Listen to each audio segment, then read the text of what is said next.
اعوذ باللہ من الشیطان الرجیم بسم اللہ الرحمن الرحیم الصلاۃ والسلام علیک یا رسول اللہ وسلم علیک وعلی آلک واصحابک یا حبیب اللہ۔ محترم ناظرین و سامعین کرام، دورہ تفسیر القرآن جاری ہے اور ہم تفسیر تبیان القرآن کا مقدمہ آپ کے سامنے پیش کر رہے ہیں۔ آج گفتگو ہوگی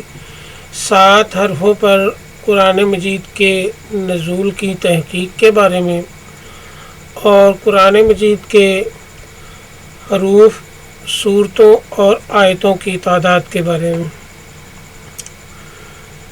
ویڈیو کا آغاز کرنے سے پہلے میری آپ سے یہ گزارش ہے کہ میرے چینل کو سبسکرائب کر دیں، ویڈیو کو لائک اور شیئر ضرور کیا کریں اور کمنٹ سیکشن میں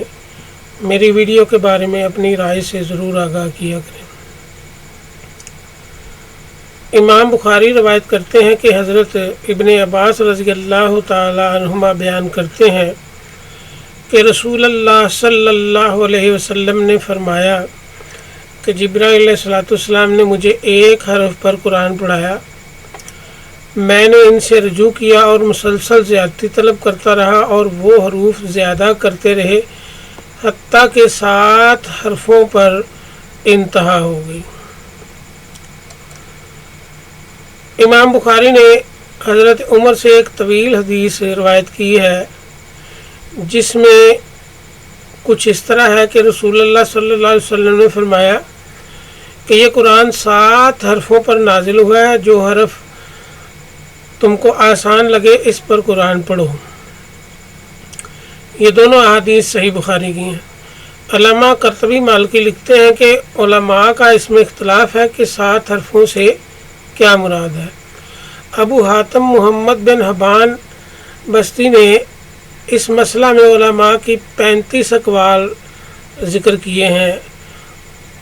ہم ان میں سے 5 اقوال کا مختصر اختصار کے ساتھ ذکر آپ کے سامنے کریں گے۔ نمبر 1 قول یہ ہے کہ اکثر اہل علم مثلاً سفیان بن عیینہ، عبداللہ بن وہب، ابن جریر طبری، ابو جعفر طحاوی وغیرہ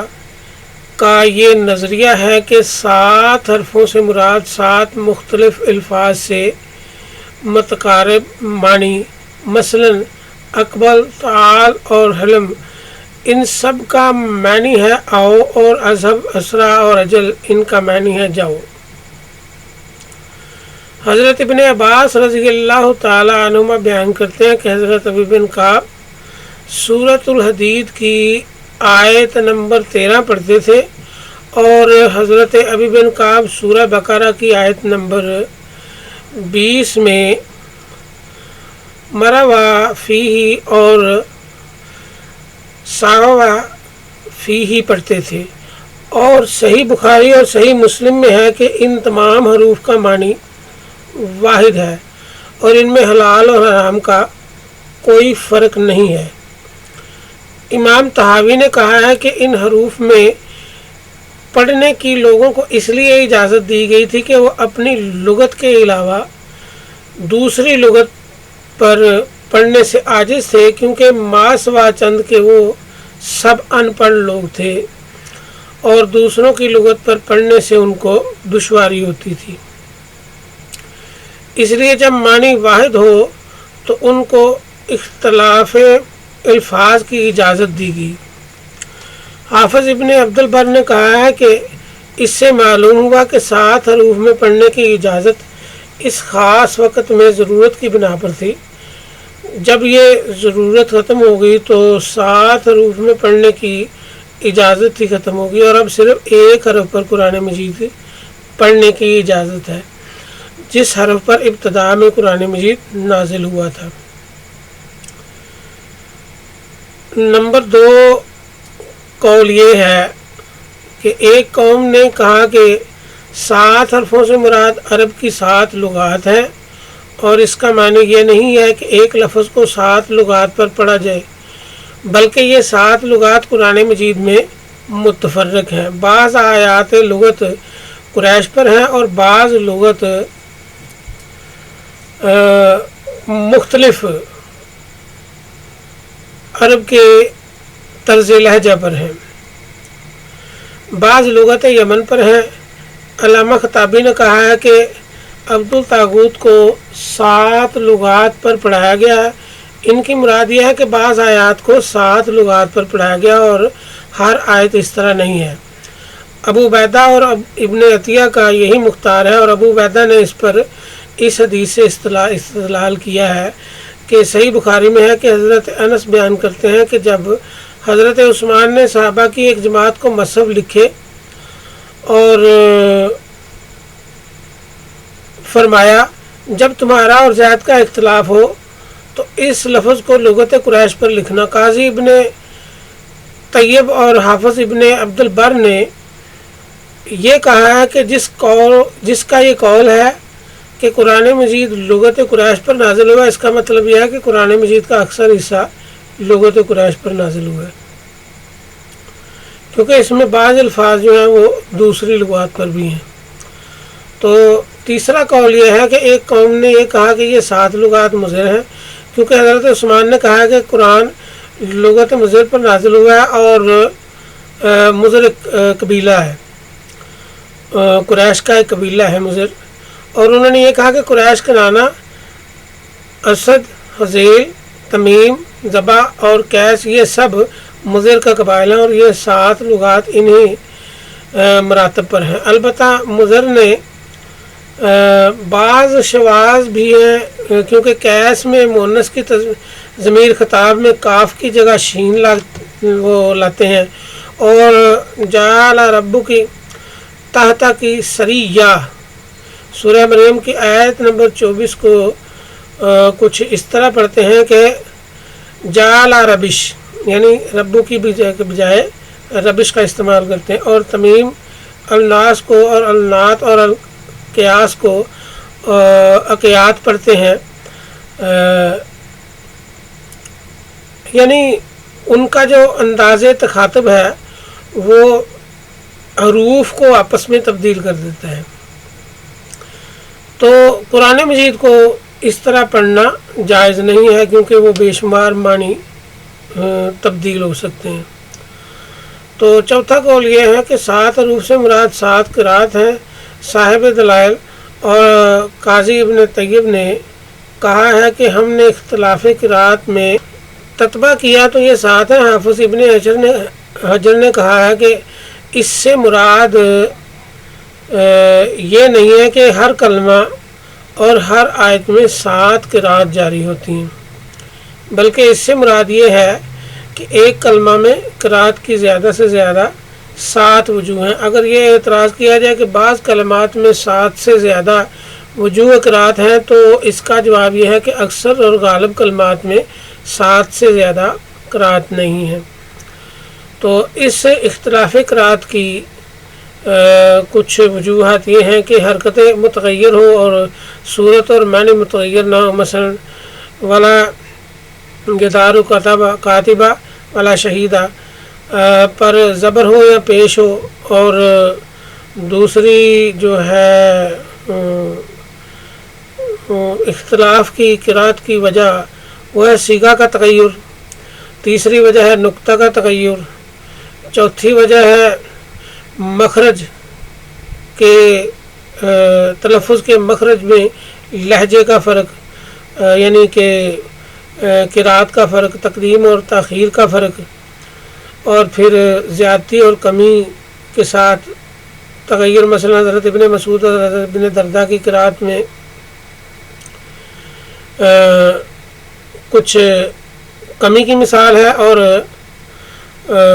حضرت ابن مسعود کی قرات میں کچھ اضافہ ہے۔ اسی طرح اگلی وجہ یہ ہے کہ ایک کلمہ کو دوسرے مترادف کلمہ کے ساتھ بدلنا، مثلا مشہور قرات میں ہے کہ کل اہن المنفوش، اور حضرت ابن مسعود اور حضرت سعید بن جبیر کی قرات میں ہے کل سوف المنفوش، یعنی جو ہے مشہور قرات اس میں کالہن المنفوش ہے، اور جو حضرت ابن مسعود اور سعید بن جبیر کی جو قرات ہے اس میں کل سوف المنفوش ہے۔ تو پانچویں جو ہے قول آیات اس کی قرات کی اور حروف کی تحقیق کا، تو 7 حرفوں سے مراد قرآن مجید کی 7 معنی ہے، اور یہ وہ ہے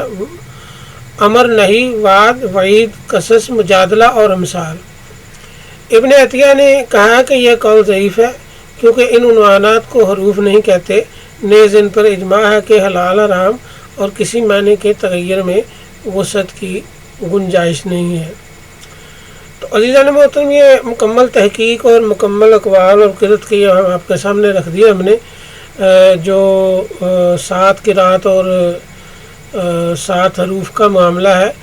تو لیکن اب یہ معاملہ نہیں ہے، اب آپ کے سامنے ہم نے تحقیق رکھی ہے، تو اب چونکہ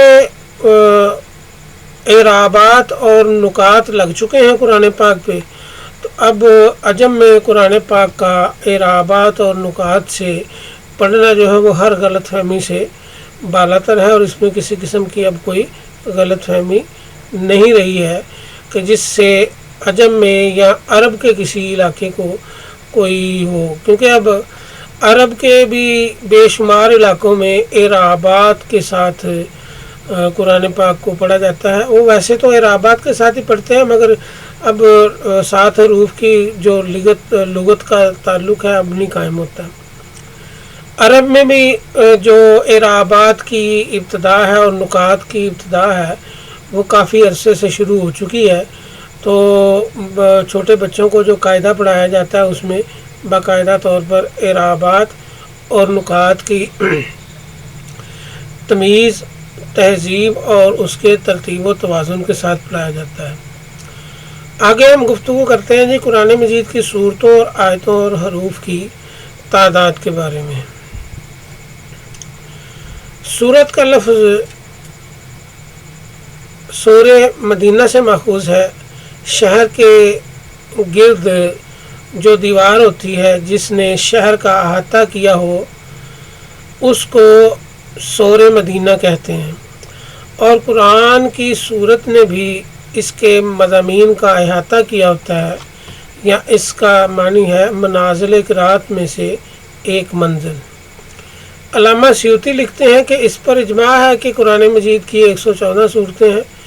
اور ایک قول یہ ہے کہ 113 صورتیں ہیں۔ انہوں نے سورہ انفال اور سورہ توبہ کو ایک صورت قرار دیا، یعنی کمی نہیں کی،